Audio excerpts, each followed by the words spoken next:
Hello and welcome to another Cambridge Photography Week live stream. My name's David and I'm with OM System.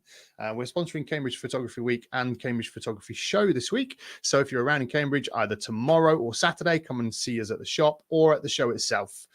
Today's stream is going to be all about lenses. Originally, I was just going to talk to you about the wide angle lenses, but I thought I'd throw a few more into the mix so that it'd make it nice and interesting for you.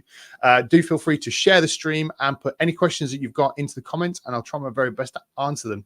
They don't have to be about OM System lenses. They can be about OM System bodies, any features and techniques that you need to know about in terms of OM System equipment. And remember, if you've still got kit with Olympus on, that's okay, because it's the same thing, and we'll deal with all of those questions for you. Okay, so what we're going to look at today is the lens lineup. Now, the thing with OM System lenses is that there currently is a combination of previously branded Olympus lenses and the newer branded OM System lenses. Now, of course, the lenses themselves are exactly the same. We're slowly rebranding some of those lenses, like our magnificent 150 to 400 f4.5 constant pro zoom lens. That's recently been rebranded from Olympus to OM System. And then some of the newer lenses that have just come out as we have already been OM System, such as the 12 to 45, the 90mm macro, they already have OM System on them, but they are M Zuiko lenses. So the design and the build are exactly the same as you would expect from that kind of legacy of amazing lenses. Now, the lenses that I've popped in here are a small amount of the lenses that are available. As you can see there, there's 9 lenses on that image, but in total, there's, in Micro Four Thirds in general, there's about 150 lenses availability to fit Micro Four Thirds, and you're looking at about 28 from us. Now, lenses are good for different purposes, and each lens will, generally speaking, have a job. You get a few flexible zooms so that you can do lots of different things with them, and then you get a couple of zooms that are probably more likely to be aimed at certain genres. So you've got wides like the 7 to 14 Pro f2.8, which is definitely kind of landscapes or night skies and that kind of thing. So let's go through a few of those.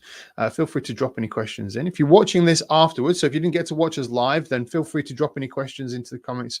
We'll come back and see if we can answer those for you as well. But of course, remember, it is Cambridge Photography Week, so there's loads still going on. Tomorrow, I'll be taking over the Campkin store for OM System down in Cambridge on King's Parade. So if you've got any questions or challenges that you want to come and see me personally with, you can come and see me at the shop, or of course, you can come and see us at the show on Saturday, where there'll be myself and lots of other people from different manufacturers doing loads of cool stuff for you.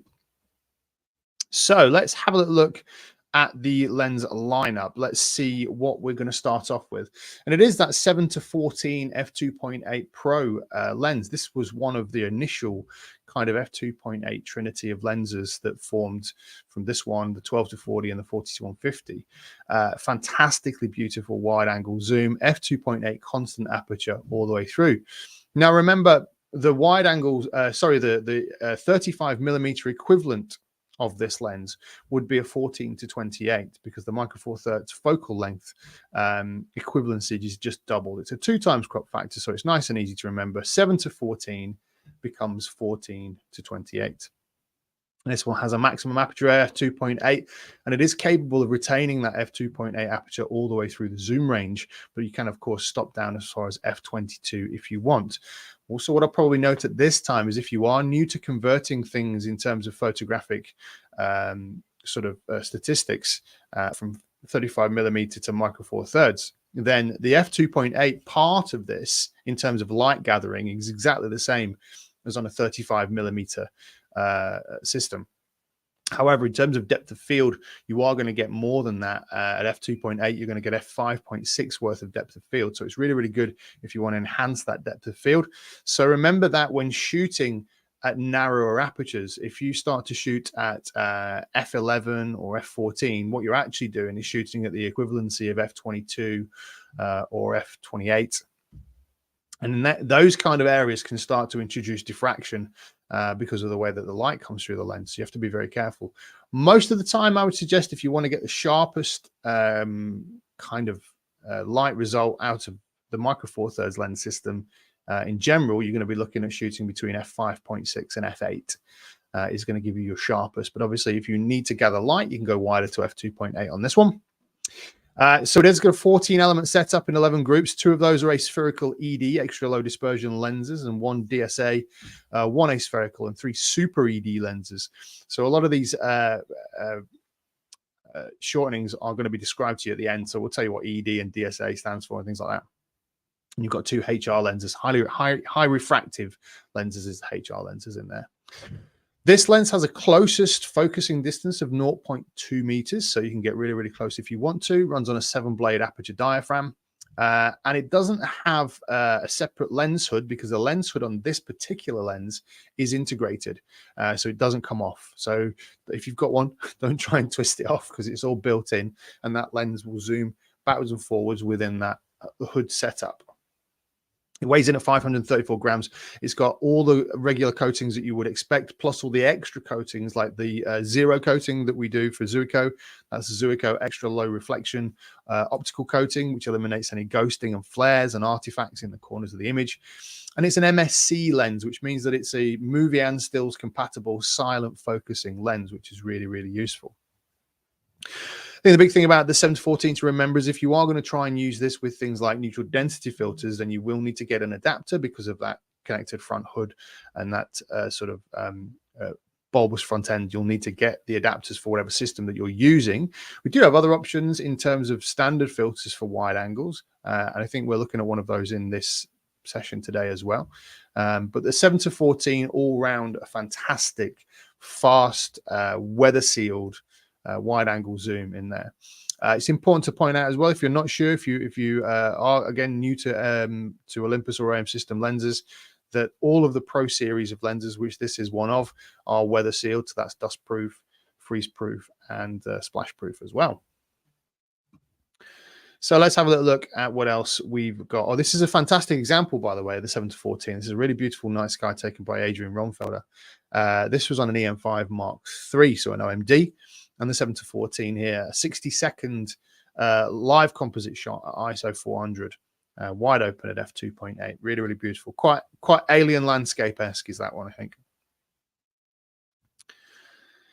So then the option for another wide angle lens here, which doesn't have that built-in lens hood at the front and that difficulty with kind of adapters for ND filters, is the 8-25. This is the f4 version, and it has a standard filter thread on there, so it's much easier to use when you are going to be using filters. So it's an 8-25 f4 Pro lens, f4 right through the range, which is a 16 to 50 35mm equivalent crop factor. The maximum aperture of f4 on this one. So you are losing a little bit in terms of light gathering, but in terms of like landscape photography and things like that, that's probably not going to be your biggest concern because you want to get that depth of field soaked up through there as well. Minimum aperture of f22, 16 elements across 10 groups, and that gives you a DSA lens, 2 aspherical ED lenses, 1 super ED lens, an ED, a super HR, 1 HR, and 1 HD lens. So you've got to think about all those groups together that are there to create that really superb resolution of light and beautiful sharpness as well.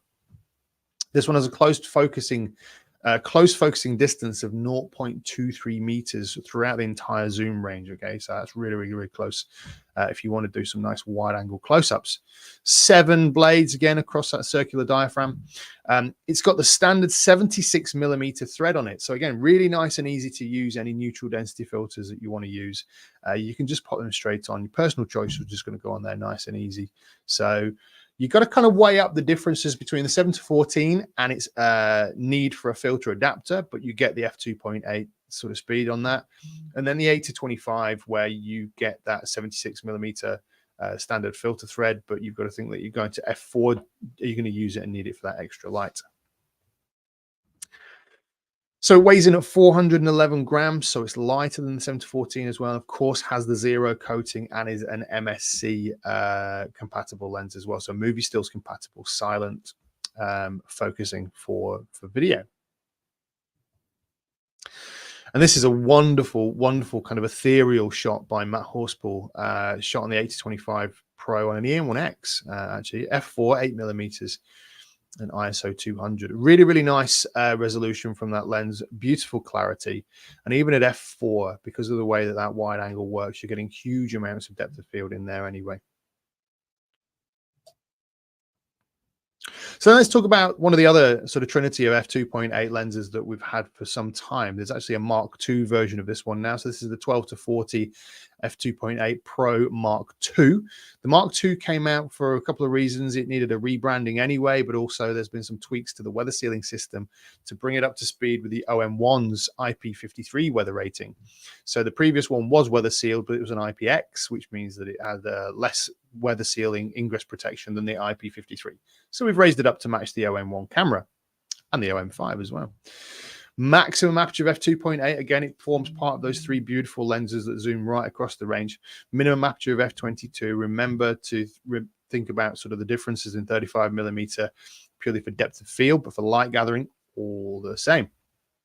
14 elements in 9 groups, and you've got your EDA lenses, aspherical lenses, etc. And I'll go across what those things are at the end of this session for you, so that you know what a DSA lens is actually doing for you and what it's bringing to your photography. Closest focusing distance of 0.2 meters. The 12 to 40 has always been a fantastic close-up lens at 40mm, and you're looking at, from the end of the lens, you're probably looking at just over 10 centimeters working distance, but yeah, 0.2 meters from the sensor. 7 blades again. A lot of the Micro Four Thirds lenses will have the 7-blade circular aperture system. Filter size is 62mm. Now we've got lots of 62mm lenses now, so if you're getting a bunch of things like ND or circular polarizing filters for a number of lenses, there's a high possibility that you could be using the same lenses if you didn't want to buy several for each one. It weighs in at a paltry 382 grams. Very, very, very light. There is another Pro Zoom that goes even lighter, but this one is super, super light on here. It's got that Zuico extra low coating, extra low reflection coating on there, sorry, for reducing your ghosting and flaring. It's got a couple of other coatings as well, and it is also an MSC lens. The 12 to 40, I think, was kind of the go-to, or probably still is the go-to for many people to have as a kit variant. So if you were thinking about coming onto the OM system wagon, so to speak, buying either an OM5 or an OM1, then you'll be offered a bunch of kit variants, and the 12 to 40 f2.8 kit variant is probably one of the most popular. It's a superb, practical all-round lens to use, and you get that benefit of that nice wide aperture at f2.8. So I'm just going to bring this slide up a little bit bigger, actually, because this is an image by one of our fantastic ambassadors, Hanu Hutamo. Hanu's a light painter, and he uses some of the more fantastical kind of features that we have in our system, things like live composite and live time, long exposure modes. And he does some amazing paintings like this one with the swans on the lake. There is actually a live video of him creating this, so you can see exactly what he's doing whilst it's building this picture on the back of the screen. If you search for Hanu Hutamo swan video, you'll find it. It went viral. It was a really, really cool video. So Hanu's using the 12 to 40 Pro here. Excuse me, at ISO 200 f5 and half a second live composite settings. So you can see that that allows him to get that ambient light there in the background on the lake, and then pull in the light for his light painted swans. Beautiful, beautiful image.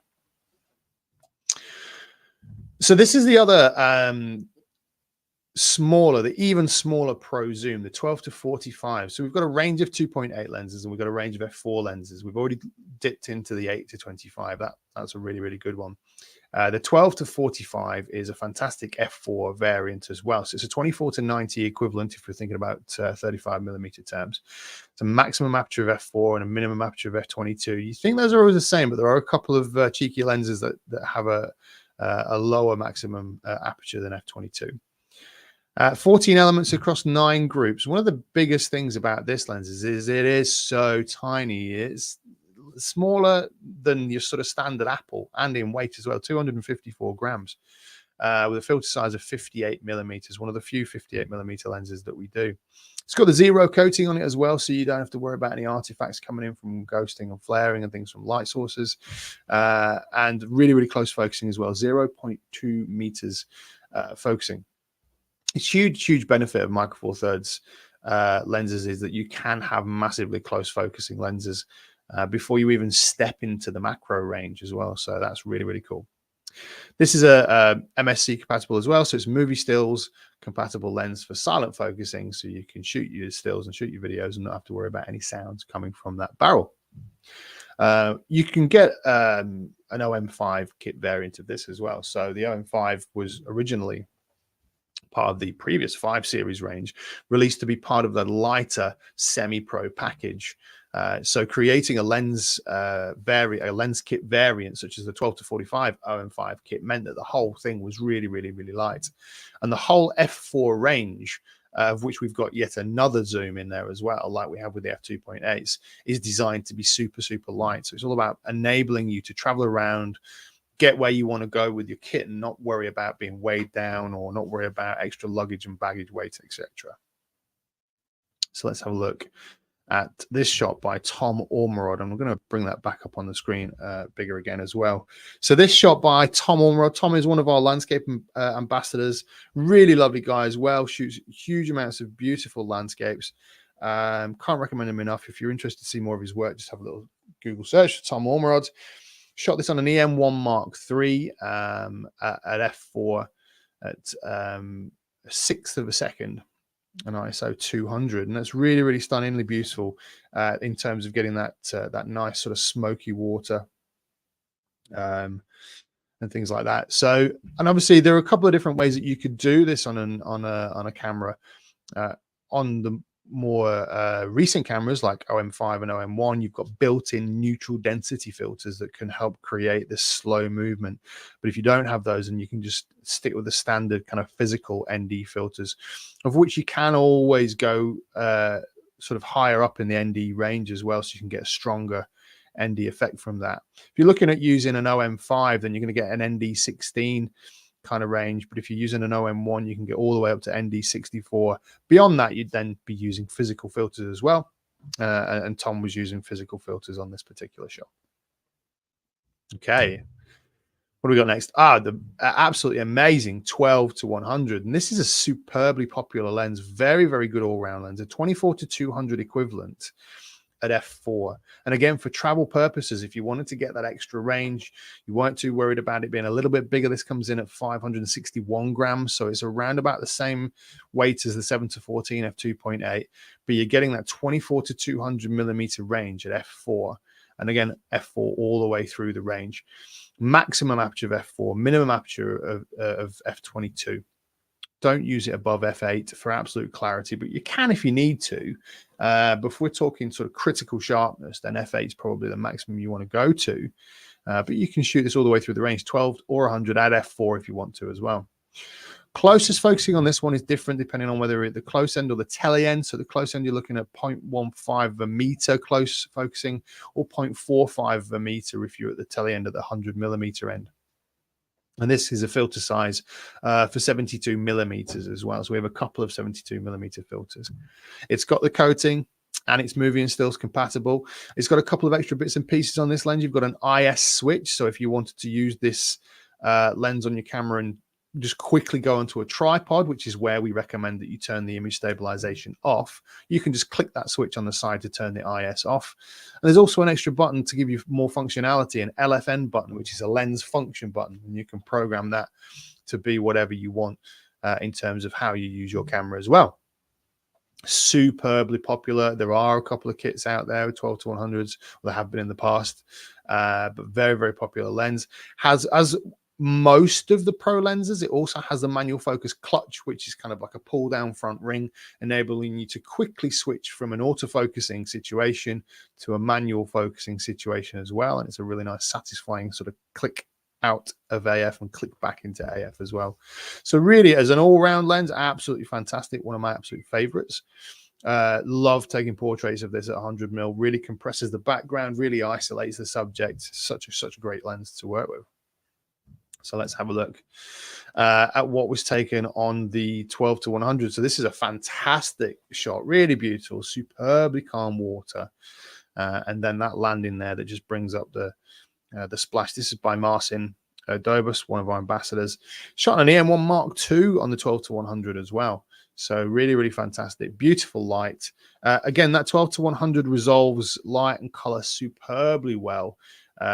Micro Four Thirds range has a real benefit in many areas, and resolution is one of them, providing you are putting it onto the sensor size that doesn't have too much going for it. So there is absolutely no point in putting on a lens that can't resolve the sensor size resolution. So with the 12 to 100 on a Micro Four Thirds, it's perfect combination. Absolutely perfect. Okay. So I've been told to put that on the bottom so that you can ask questions in the chat if you want to. And what we should have done with that ticker is put it up saying, don't forget, you can come and see me in the shop tomorrow on King's Parade, down at Campkins, or at the show on Saturday. Okay, let's pop that down. Now then, let's have a quick look at what's coming next. So one of the final ones in that kind of run through of the F4 range that was designed to be really small, really nice and compact. We've got this 40 to 150 F4. So we've got the 40 to 150 F2.8 Pro Zoom, which is absolutely fantastic. Formed part of that 12 to 40, 7 to 14, and 40 to 150 F2.8 Trinity. This is the 40 to 150 F4, which is so light. It's a fantastically light travel lens, giving you that 80 to 300 millimeter, 35 millimeter equivalent with that maximum aperture of F4 at its widest.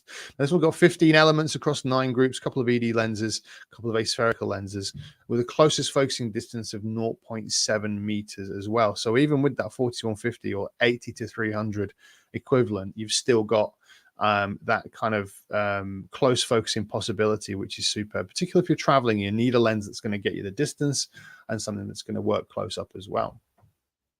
62 millimeter filter thread size on this. So this is the same filter thread as the 12 to 40 f2.8.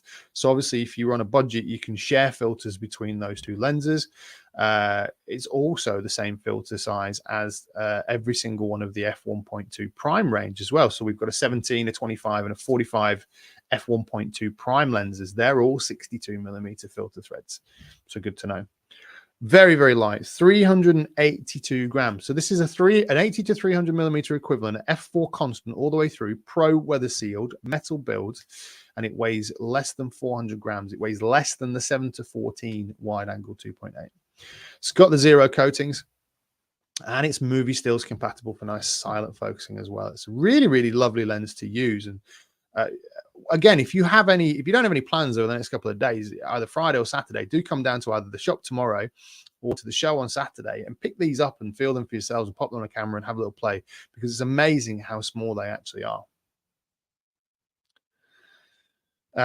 Let's have a look at this one by an ambassador I recently did some of our Zoom talks with, which is Daniel Villadsen.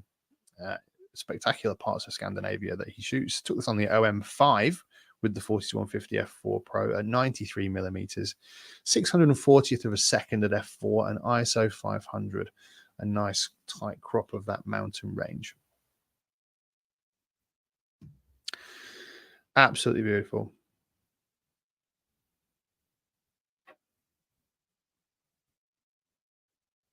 Right, let's have a little look at what's next in our lineup.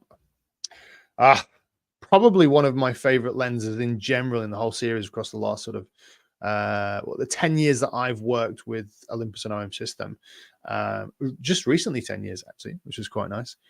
The 4150 f2.8 Pro, superb fast telephoto. 80 to 300 millimeter equivalent, like the previous f4 is, but that 2.8 just absolutely smashes out of the water. This is a portrait lens as well. Absolutely fantastic to use as portraits. Absolutely fantastic to use as close-ups and distance work. Really good all-rounder. Wide open at f2.8. Minimum aperture of f22. 16 elements across 10 groups there. So a couple of aspherical lenses, 3 ED lenses, which I think is what really, really makes that kind of sharpness and clarity of those EDs, extra low dispersion of light. So it really kind of stops that scattering light. And the closest focusing distance of 0.7 of a meter, 0.7 of a meter, which at 40 to 150 is really, really, really good. This is one of the exceptions to the rule on most of the Micro Four Thirds lenses having 7 blades across a circular diaphragm. This is a 9-blade diaphragm.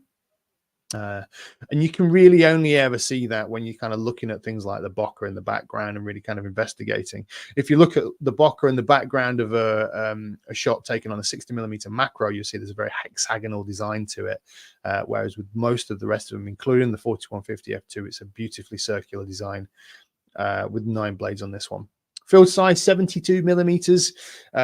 A little bit weightier, this one, 760 grams without the adapter, the tripod adapter on the bottom, the foot, or 880 with it, but so worth it, absolutely worth it if you are happy to sort of carry around this kind of thing.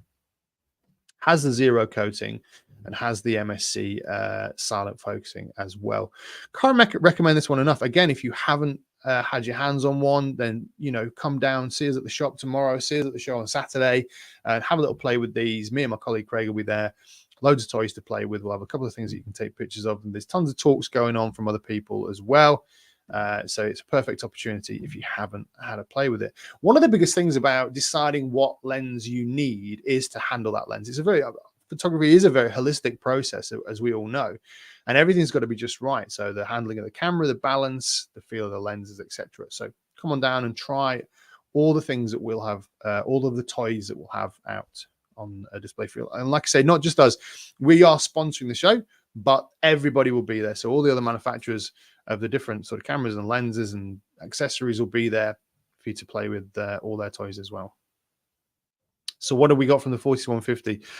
From our very own Claire Voyle, who is part of the OM System team. This beautiful shot from when she was in Africa of this family of elephants. This was on an EM1 Mark II at f2.8, I believe, as well. Absolutely glorious shot. Beautiful. Baby elephants as well. Who can not enjoy a baby elephant image? Fantastic. Okay. So moving on a little bit now, going into some primes. So this kind of takes us away from that kind of wide to mid-range. We're going into these primes. And I mentioned the f1.2s earlier with the filter size sharing between other lenses. This is the 45mm f1.2.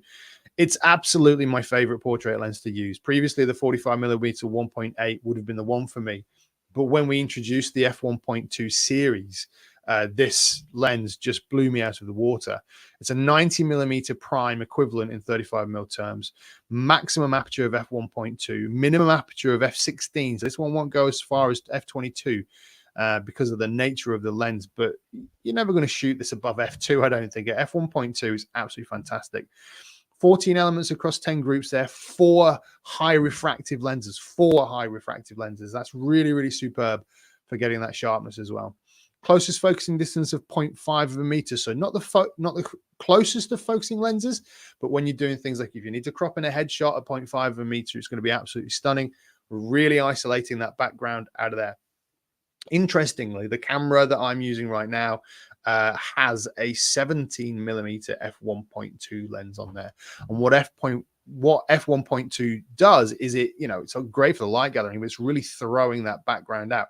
So if I was to just put myself back on screen just for a second, this big, pop my hand in front of the camera so that it focuses on my hand, and then you can see what that f1.2 actually does there. It really kind of makes that beautiful separation. In fact, actually, let me have a look at no, we were not even seeing this at f1.2. I did think that probably wasn't the best. I'm making some adjustments live now. Oh no, super bright in here. That's why we weren't shooting at f1.2. So let's go and make those adjustments live to the camera, and now let's see what f1.2 really looks like when we put that hand up there. That's more like it. That's a beautifully defocused background that we should be looking at f1.2. And now, only 33 minutes into the stream, my camera settings are correct. How fantastic is that? The joys of going live. Okay, let's go back to this bit because that's the more important bit. 410 grams, so not super heavy in this one.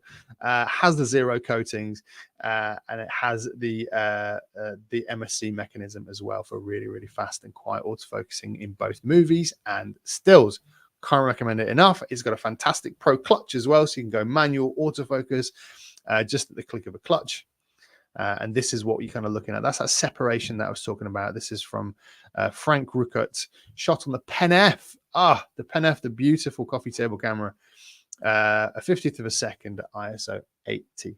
Superb separation there. Really, really nice.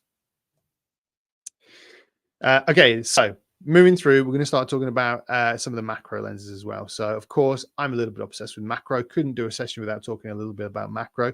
This is the 30mm f3.5 macro lens. So it's a 60mm equivalent in 35mm terms, but don't get it confused with the 60mm Zuiko lens, which is a 120 equivalent. So maximum aperture of f3.5, minimum aperture of f22, 7 elements in 6 groups. It's a much smaller system. The closest focusing distance of 0.095 meters. That's basically 1 centimeter away from the front element. Smaller filter size on this one, 46 millimeters, but it weighs nothing.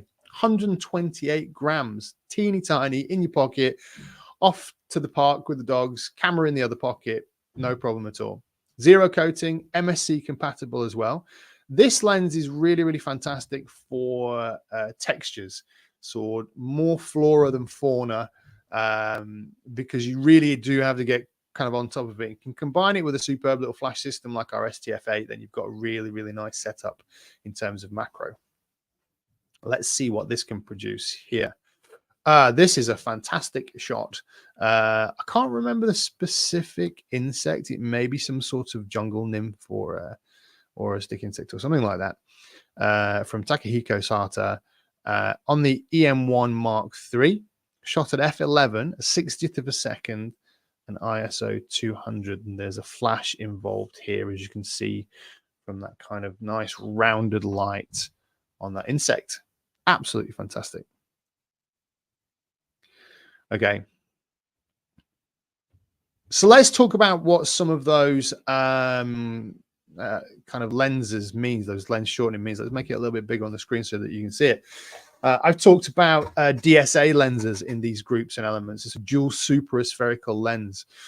Basically, what that means is it's a thinner element at the center of the lens, which gives really, really high refraction. High refraction equals sharpness, and that's what we're looking for, that massively high definition performance. Then you've got your EDA lenses, which is your extra low dispersion aspherical lenses. Okay, and so this basically prevents the stray light from disappearing. So like it says here, when light's reflected through a lens, it's dispersed into the colors of the rainbow, but because those colors don't have the same wavelength, they're not all able to focus on the same plane. Okay, so the ED glass is used to resolve that problem, and also to minimize chromatic aberration, because that's where those colors come from. So if you imagine that you see chromatic aberration around the edges of something, it's because the different colors of the rainbow on different wavelengths are focusing on different planes. Then you've got a super high refractive index lens, and that's basically, again, to provide edge-to-edge sharpness by bringing in the light at a uniform transmission across the lens surface. Now, I've only shown you a small fraction of the lenses available. There are even more that are on that list at the moment. So let's bring this back a little bit, because it is quite difficult to see that kind of black and white going on right there. But you've got selections such as the 7-14, the 8-25, the 12-40, the 12-45, 12-100, 40-150, both versions, f4 and f2.8 Pro lenses. Then you've got the 17mm f1.2, which is a lens that I'm being filmed on now. The 9-18, which is a fantastically underrated lens. There's a nice variable aperture zoom as well. 100-400 variable zoom as well. Not a Pro lens, but weather sealed, so works fantastically well on a OMD or OM camera. The 25 and 45 versions of the 1.2 are fantastic. The 300 f4 prime, superb wildlife and birding lens. 12-200 variable aperture telephoto lens, so really nice if you've got a slightly tighter budget. You've got your 12mm prime f2, beautiful for astro. 17mm f1.8, which is a brilliant street lens, because that's a 35mm equivalent. 25 1.8 and 45 1.8 versions are a much more achievable but non-pro version of those prime 1.2s. And then the 30 and the 60 macros also now that's not on that list is the 90mm macro, which I'll be showing off at the show on Saturday. So come and have a little look at that. And the fantastic 75mm portrait lens at 1.8 as well, which is a beautiful piece of glass, a fantastic build and a stunning, stunning lens. So loads and loads of different lenses within the system from us. More that's not on there as well. Things like the 20mm f1.4, tons from other manufacturers because Micro Four Thirds is an open standard. So it's a really healthy kind of lens environment.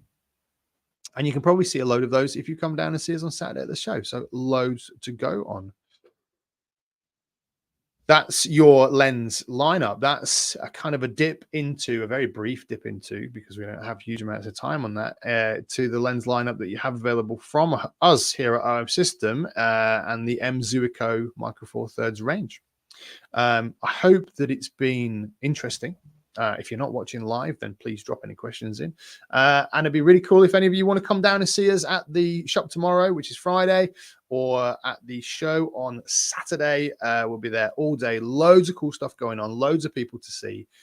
Not just me. Tons and tons of my peers within the industry will be there, showing off lots of cool different things. So if I see you there, fantastic. If not, tune in to the next one we do for Cambridge Photography Week, which will be 2024. But hopefully we'll see you in the next couple of days. Thank you so much for watching. I'm going to try and come out on a little thank you clip if I can click the right buttons in the right place. And then there'll be more to come from other people in the next couple of days. So wherever you are, take care. Thanks for watching.